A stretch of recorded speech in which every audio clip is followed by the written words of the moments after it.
Olá, que Jesus nosso Mestre nos abençoe. Iniciamos a 16ª videoaula do curso Educação do Espírito, que é, em verdade, a última videoaula, é o encerramento do nosso curso. E não poderíamos deixar de abordar como tema final a família. O lar como primeira escola. A família que precisa interagir com a escola e que precisa interagir com o centro espírita e as instituições humanas de uma forma geral. O Espiritismo tem muito a dizer sobre a educação no lar, sobre o papel dos pais na educação dos seus filhos, os espíritos reencarnados. Vamos iniciar então a abordagem trazendo o espírito Teresa de Brito, na psicografia do médium José Raul Teixeira. Diz então a nossa companheira: para uma equilibrada orientação dos filhos, sem qualquer intenção de apostilar comportamentos ou de determinar isso ou aquilo, será de validade atentarmos para alguns pontos importantes, tais como a consciência da presença de Deus em nossas vidas, o respeito à vida atual, estendendo ao corpo os cuidados necessários, o respeito a si mesmo como integrante e atuante no processo social, conscientização que se esboça pouco a pouco, desprezo às vacuidades, transformando o consumismo avassalador e indevido em rota de assistência para com os que carecem mais ao nosso redor. O hábito salutar de estudar serenamente, sem o ouvido de que, para a criança, são importantes o brinquedo, a descontração dos folguedos infantis e a convivência no seu grupo, sadiamente.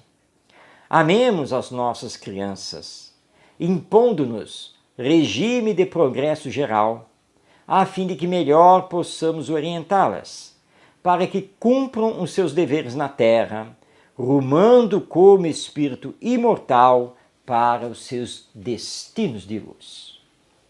Bem, Teresa de Brito está aqui nos lembrando que a educação não pode ser transferida para a escola ou para o centro espírita na sua atividade evangelizadora. O lar é a primeira escola. Os pais possuem a missão de educar os filhos, como está consignado na questão 582 de O Livro dos Espíritos.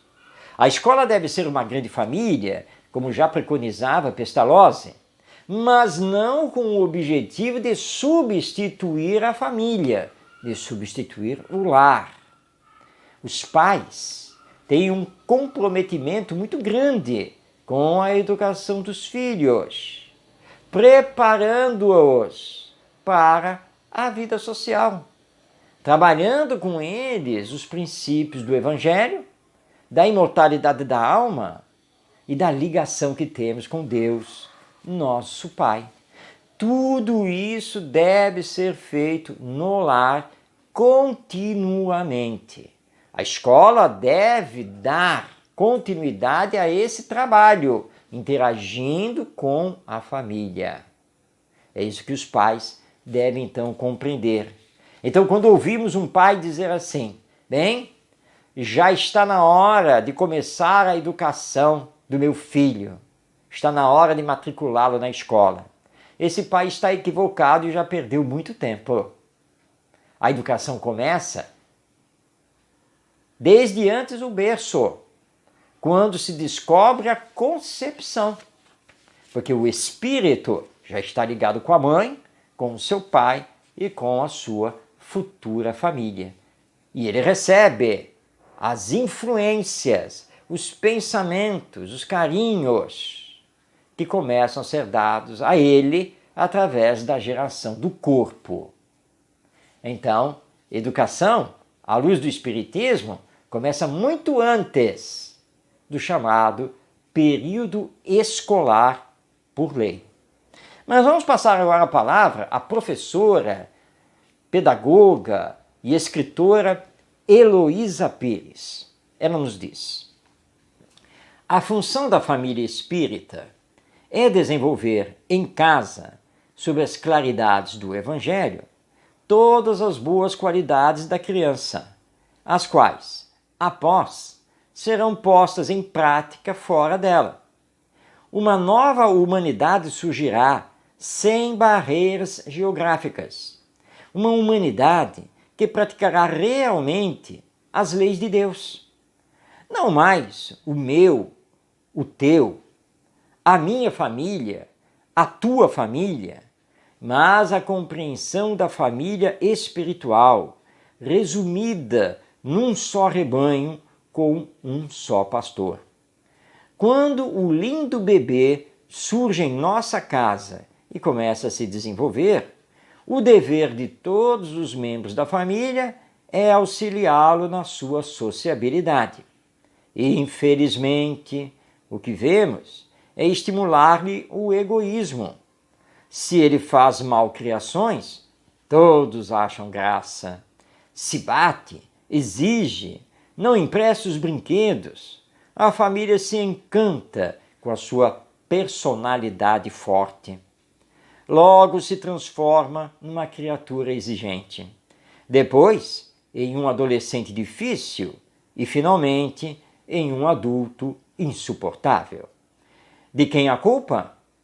Dos pais, dos tios, de todos os que incentivaram as tendências inferiores do reencarnado. A finalidade da educação é exatamente desenvolver as tendências boas e eliminar os defeitos trazidos de outras encarnações. Não podiam ser palavras mais diretas, mais claras e esclarecedoras do que estas que Heloísa Pires está nos trazendo e mostrando o que deve ser feito na família, na educação dos filhos, que são os espíritos reencarnados. E como vemos lá em O Livro dos Espíritos, corrigir as más tendências do espírito para desenvolver as boas tendências do mesmo. Se temos aí um adolescente que, infelizmente, fica difícil, e depois um adulto intratável, de quem é a culpa? Da escola e dos professores? Na verdade, a culpa é da família, dos pais, dos avós, dos tios, enfim, dos que estão encarregados por Deus da missão de educar esse espírito. Vamos agora passar a palavra à educadora e escritora Dora Encontre, ainda nos falando sobre a família e a missão educativa dos pais. Diz ela: o lar deve ser o cenário onde o indivíduo possa sentir-se plenamente confiante, aceito e amado, onde possa expor seus conflitos mais íntimos com sinceridade, sem medo de perder a compreensão dos familiares, onde possa desabafar seus problemas e dialogar em profundidade com os que lhes são afins. A família tem que ser o esteio de sua autoeducação, o exemplo edificante, o ambiente moral. As vibrações amorosas do lar serão determinantes na existência presente e na vida imortal. O lar precisa ser um ninho de amor. Os pais, os responsáveis, enfim, familiares, devem vibrar no amor, dar bons exemplos e todos estarem abertos a ouvir, a dialogar fraternalmente, a orientar sem impor. E aí o processo educacional desse ser que está em crescimento será feito com harmonia, com equilíbrio, com ele sabendo que sempre receberá o apoio dos seus educadores familiares. Vamos agora passar a palavra a Pedro de Camargo, quando ele nos diz: duas verdades muito simples devem estar presentes na imaginação dos pais. De um saco vazio, nada podemos tirar. De um terreno inculto, abandonado, nenhum bom grão podemos colher. Estas duas asserções, banais em aparência, naturalmente servirão para lhes trazer à mente um fato de suma importância: a educação dos filhos. Sim, se eles descurarem o cumprimento deste dever, chegará o dia em que debalde procurarão obter alguma coisa dos filhos. Estes lhes darão o que se pode tirar de um saco vazio, ou aquilo que se pode colher de um terreno abandonado. Cuidado, muito cuidado, devem os pais ter na educação dos filhos. Filhos não podem ser abandonados. Filhos não podem ser já considerados crescidinhos e que tem que tocar a sua vida por eles mesmos. Filhos não podem ser colocados em segundo plano. Agora não, estou sem tempo, depois eu vejo isso. Se vire, faça como você achar melhor. Que adultos eles serão? Se foram abandonados pelos pais, desdenhados por estes, se não receberam a carga afetiva do amor, se os pais não se interessaram pelo que eles estão desenvolvendo e aprendendo na escola, se foram abandonados ao léu da sociedade e não receberam bons exemplos daqueles que deveriam educá-los. Mas lembremos que no futuro, aqui da Terra, dependeremos deles. É da lei divina que o corpo envelhece. É da lei que ficaremos idosos e paulatinamente dependentes deles, dos nossos filhos.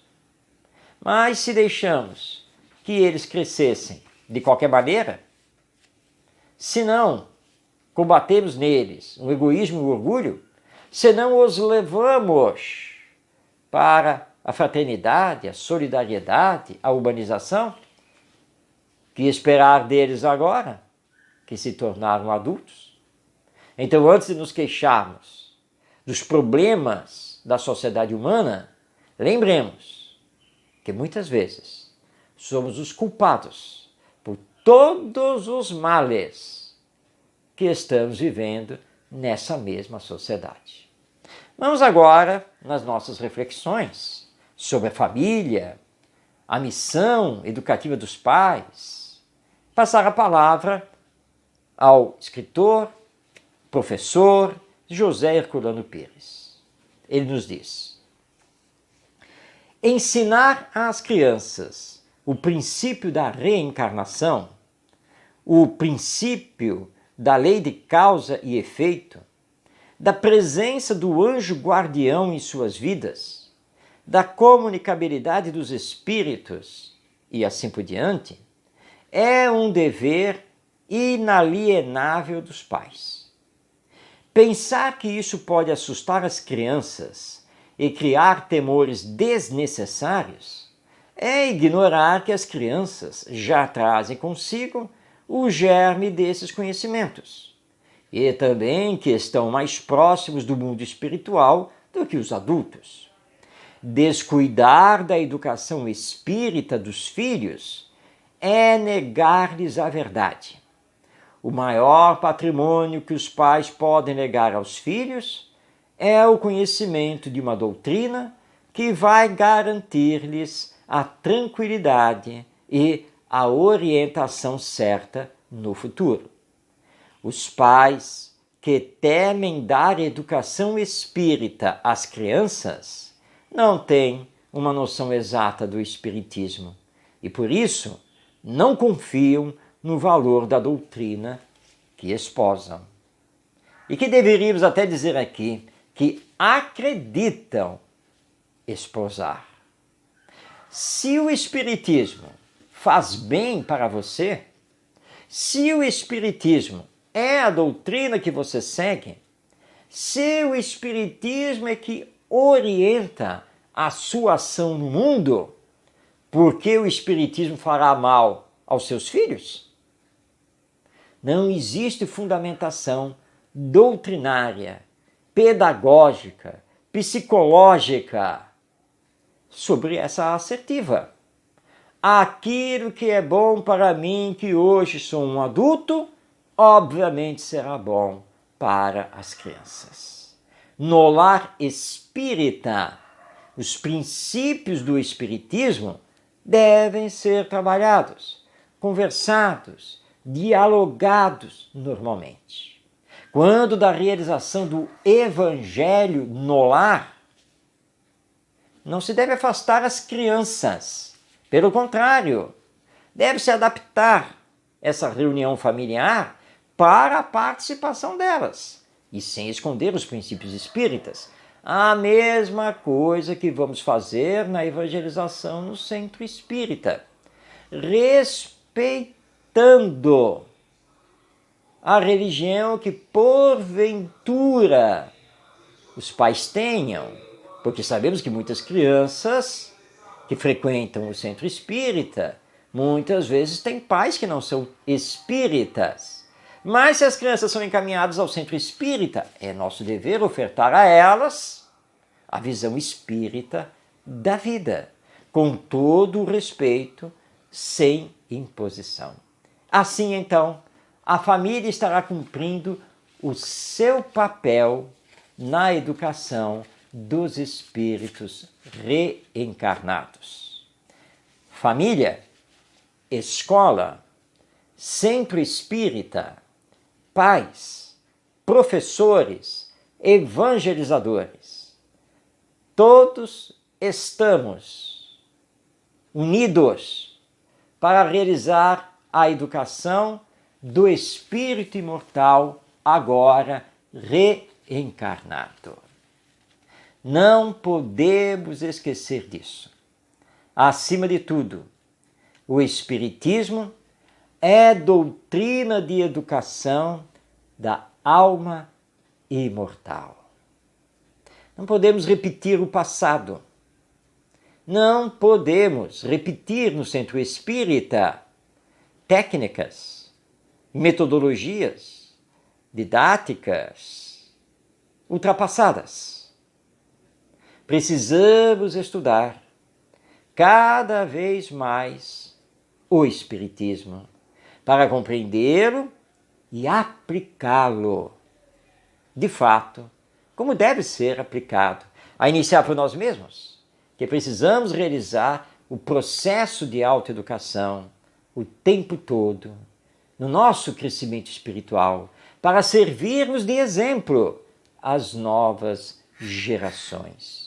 Muitos educadores e escritores espíritas são verdadeiros desconhecidos dos que trabalham na educação e conhecem o Espiritismo.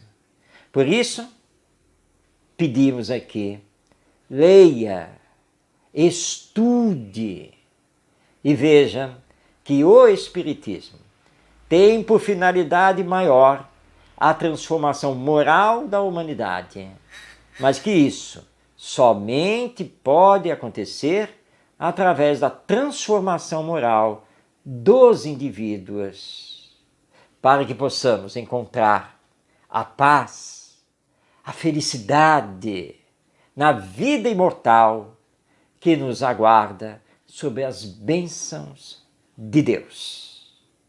Este curso de Educação do Espírito, tenho certeza, não trouxe a você todas as ferramentas práticas, mas também tenho a certeza que ele deu uma orientação, um norte para que o seu trabalho educacional possa, de fato, com o Espiritismo, alcançar a profundidade do ser imortal que todos nós somos e que Deus nos aguarda, nos espera quando chegarmos na perfeição, na qualidade de espíritos puros, de espíritos perfeitos.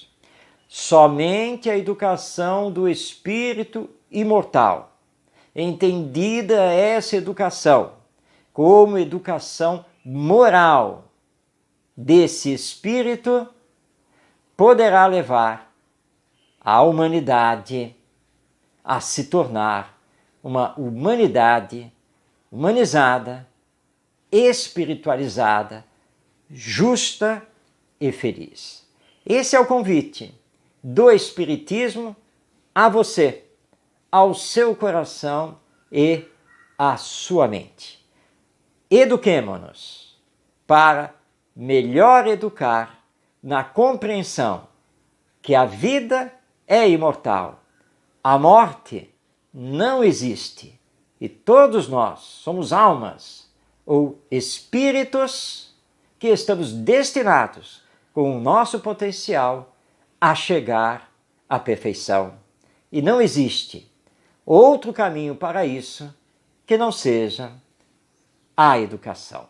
Um grande abraço a você, paz no seu coração e que possamos continuar esse nosso trabalho da educação à luz do Espiritismo.